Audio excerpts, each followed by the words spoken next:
Pa rin naaabutan na inaayos mo yung surprise para sa birthday ko. Kakainis na. Palagi ka kasing late na nag-aayos. Palagi mo nakakalimutan na umuwi ako ng maaga tuwing birthday ko, di ba? Mahal naman kasi. Palagi ang aga umuwi. Pinapauwi ako ng maaga ng boss ko eh. Sino ba kasi yung boss mo at ayaw makisama? Kukutusan ko. Ako yung boss, Ben. Sabi ko nga eh. Hindi pa rin ba talaga tapos? Hindi pa. Kakalat ko pa yung petals, tapos hindi pa tapos yung sinain ko. Should I wait here? No, baby. Bawi na lang ako sa susunod na surprise. Siguro next week. Paano ka makakabawi sinabi mo na agad? Hindi ko naman sinabi kung anong araw. Okay po, mahal. Next time nga, 7 a.m. pa lang mag-aayos na ako ng surprise. Nakakainis.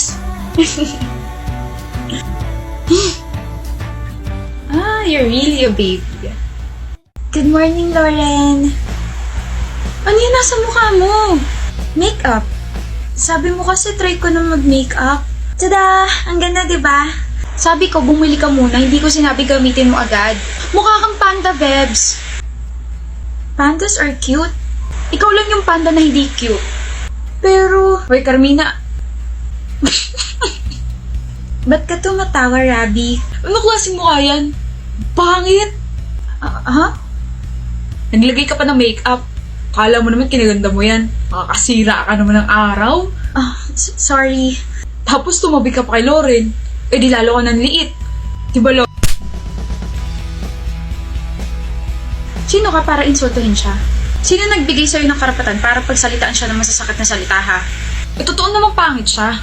Ikaw yung pangit dito. Sa ugali ka na nga lang babawi, kinulang ka pa. Hoy, Rabis, mag-sorry ka sa kanya. Ayoko. Magsasorry ka o babatukan ulit kita. Sa pangalawa kong batok, baka makalimutan mo na pangalan mo. Mag-sorry ka kay Carmina. Sorry. Wag mo nang kakausapin at lalapitan ng kaibigan ko kung hindi kakaratihin kita. Alis! Okay lang naman ako, Lauren. Di ka pangit, maganda ka, Carmina. Di lang patay yung eyeliner mo. Tsaka, di lang masyadong maayos yung eyeshadow mo. Pero maganda ka. Kaya halika sa CR at bubuharin natin yung makeup mo. Mag-lip tint ka muna tsaka mag-overnight ka sa bahay namin. Tuturuan kita mag-makeup. Love mo talaga ako, best friend, no? Kadiri pero oo, love you.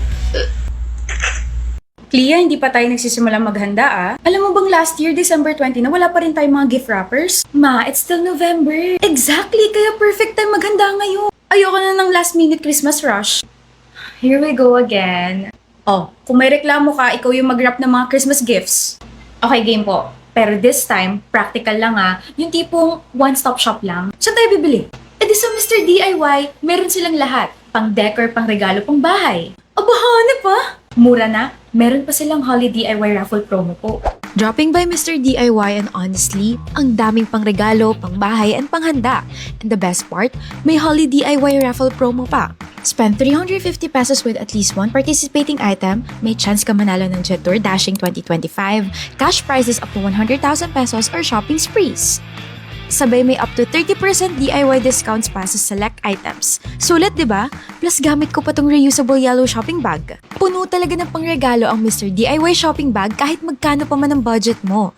Seryoso, ang dami nating nabili, ma. Dati stress ako tuwing Pasko, tapos ngayon, parang nakaka-excite mag-shopping kasi alam ko na kung saan ako pupunta eh. Hay, sana manalo tayo sa raffle tapos ako yung magdadrive. Ikaw talaga? Sino lagi nagdadrive kahit saan? Ako? Kasi po lang yung mag-park. Ganon. Kung ako yung manalo, ibibigay ko sa'yo itong tape. Tape lang? Oo, pantapal sa bibig mo. Si mama talaga, baka nakakalimutan niyo po sa'yo ako nagmana. Ewan ko sa'yo. Bust down, Tatiana. Bust down, Tatiana. I wanna see you bust down. Pick it up, now break that shit down. Break it down, speed it. Kaninong bag ba ito na pakalat-kalat ha? What if ihagis ko to sa labas ng classroom? What if ikaw ang ihagis ko ha? Hindi mo ba nakikita yung tag dyan? Kaya nga ako nagtatanong kasi hindi ko nakita, diba? Di sana chine-check mo muna. Tamad. For your information, hindi kaya ako tamad. Lazy lang. Marunong ako maglinis, magluto at maglaba. Tamad pa rin ba ako sa lagay na yon ha? Ano gagawin?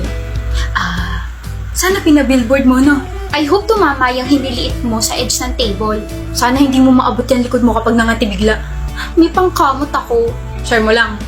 You are so annoying, Aldrin. You are so annoying, Aldrin. Arte, ganda ka. Of course, I'm pretty. Maganda ka nga, pero pick me ka naman. What? Pick me girl ka, kaya pick me Jella. Huh? Huh?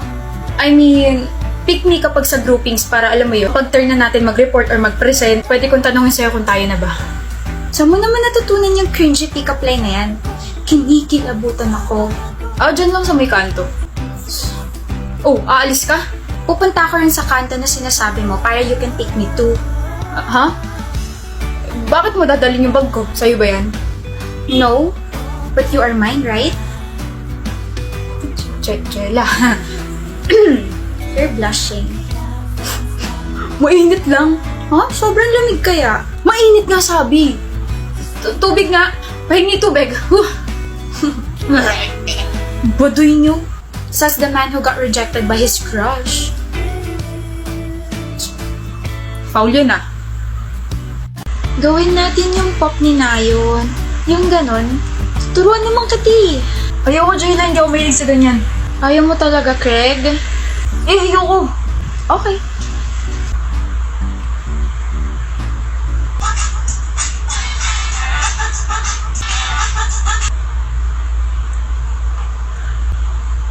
Hirap. Paano ba kasi ginagawa ng girlfriend ko? Nakakainis.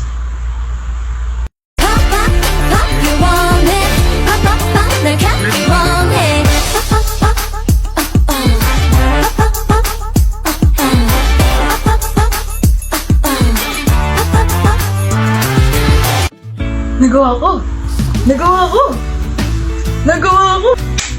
Nagawa ko! Kanina ka pa dyan? Akala ko ba ayaw mo at hindi ka mahilig sa ganyan?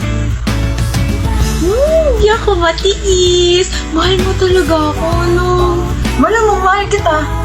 Saka sasamahan kita sa gusto mo. Kaya di ka na, gawin na natin yung pop-up ng bias mo. Pop lang, hindi pop-up, Craig. Ano yan, paputok? Whatever.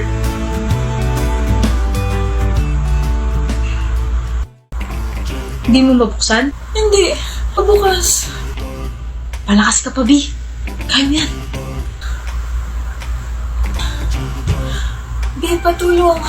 Oh, bigat. Sobra, Jones. Kaya mo yan.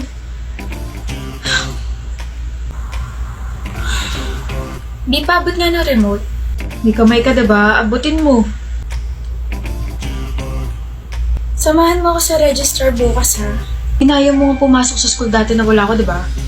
Kaya mo na rin yan. Nakakainis ka na. Bakit ka ba ganyan? Anong ganyan? Ayaw mo na akong tulungan sa lahat. Kailangan mong kumilos at masanay na walang tulong ko. Bakit? May iba ka na ba kaya ka ganyan? Sa iba mo na ba ginagawa yung mga ginagawa mo sa akin dati? Ano? Alam mo, bahala ka sa buhay mo. Nix! Ate, tara na. Matagal niyo na bang alam? Matagal niyo na bang alam na may sakit siya? Kaya pala hindi niya na ako tinutulungan sa mga bagay-bagay kasi alam niya nang mamamatay na siya. Sinasanay niya na pala ako mamuhay na hindi dumidepende sa kanya. Pero sana nagsabi siya para naman nakapag-prepare ako. Kasi yung huling usap namin, sinabihan ko siya na baka may iba na siyang babae. Inaway ko siya tsaka tinalikuran. Ate Nix. Yun na pala yung huli. Visit ka, Jones. Visit ka. Te, kakain na tayo sa labas. Diyan lang tayo sa mall, oh. Ba't kailangan pa mag-dress? Gusto ko eh. Tsaka kakabili ko lang nito. Alam nga na maitambak ko lang sa closet ko. Ang sabihin mo, nagpapaka-extra ka lang. Okay, we're not having this conversation again, Lina. Baka mawala lang ako sa mood at mag-bad trip sa'yo. Hindi! Pag-usapan natin to ngayon. Lagi ka na lang kasing ganyan tuwing nagala tayo eh. Ano? Buti pa ako naka-t-shirt at maong pants lang. Okay. Tapos ba't kailangan mo pa mag-makeup? Naka-eyeshadow ka po. What if gayahin mo ako? Simple lang. Natural, walang halong chemical. Ba't ka tumatawa? Gusto mo ba ng medal for being simple and natural without halong chemical? Marami ako sa bahay. Don't be sarcastic, Denise. Ano bang gusto mo iparating? Na masyado kang overdressed. Nagpapapansin ka ba sa mga lalaki? What? Nagpapapansin? Ginagawa mo ba to para lahat ng mga lalaki tignan ka? Kahit sa school naka-makeup ka pa. Aten.